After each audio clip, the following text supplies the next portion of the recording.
মহাপ্রভু চোখের জল মুছছে। ভক্তগণ বললেন, প্রভু তুমি তো কথা দিয়েছিলে ওকে, ভক্ত ইচ্ছা জগৎময়, তুমি যখন কথা দিয়েছ ও চাইছে, তা তুমি দিলে যদি ও খুশি হয় তুমি দিয়ে দাও। মহাপ্রভু বললেন, এটা সম্ভব নয়, কোনো জীবিত ব্যক্তিকে সমাধি দেওয়া যায় না। প্রভু ওর ইচ্ছা, তুমি তো বলেছ ওর ইচ্ছা পূর্ণ করবে। কি করবে মহাপ্রভু? বাধ্য হয়ে বাসু ঘোষ গিয়ে গর্তের নিচে বসলো, আর মহাপ্রভু 3 চোল মাটি বাসুদেবের মাথার ওপর দিয়ে বললে, বাসু তোকে জীবনের মতো আমি সমাধি দিয়ে গেলাম।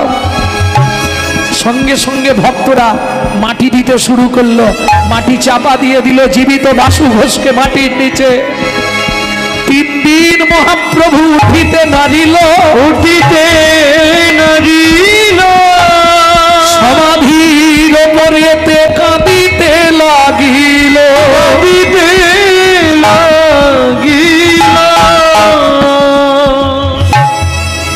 4 দিনের দিন ভক্তরা বলছে, প্রভু এবার তো নীলাচল যেতে হবে, আর দেরি করো না।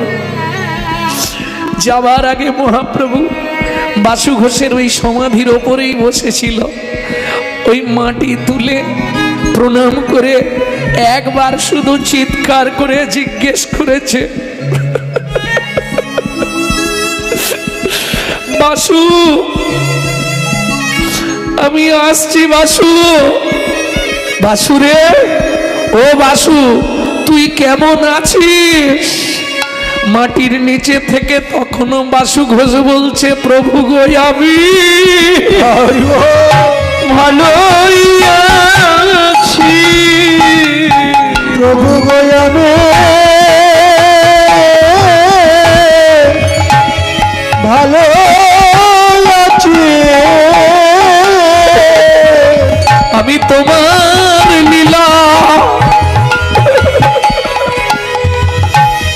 দেখিতেছি, প্রভু গো আমি ভালোই আছি, এখান হতে